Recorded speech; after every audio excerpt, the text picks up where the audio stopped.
পার্বতী ক্রিয়েশনে সবাইকে স্বাগত। আজকে আমি চলে এসেছি তোমাদের জন্য একেবারে নতুন একটা ভিডিও নিয়ে। তো বন্ধুরা, তোমরা তো এতদিন জেনে এসেছো মেল বেটা ফিশ সবসময় একা থাকতে ভালোবাসে, বাট আমি আজকে অন্য কিছু ট্রাই করে দেখব।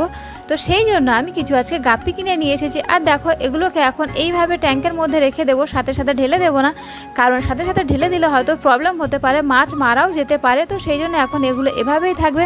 আর এদিকে দেখো, একটা বেটা ফিশ নিয়ে এসেছি, এটাকে এখন আমি এভাবে ট্যাঙ্কের মধ্যে রেখে দেবো, সাথে সাথে ঢেলে দেবো না, সাথে সাথে ঢেলে দিলে হয়তো এটারও প্রবলেম হতে পারে।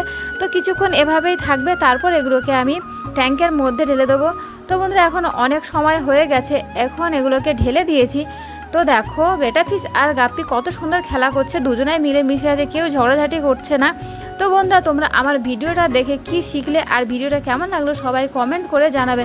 এত দিনের যে ভ্রান্ত ধারণা বেটা ফিশ সবসময় একা থাকতে ভালোবাসে, তো তোমরা হয়তো আমার এই ভিডিওটা দেখে বুঝতে পারলে। তো যদি ভিডিওটা ভালো লেগে থাকে একটা লাইক, কমেন্ট আর শেয়ার করে দিও, আর ভালোবাসা দিয়ে পাশে থেকো। আবার দেখা হবে নতুন কোনো ভিডিও নিয়ে।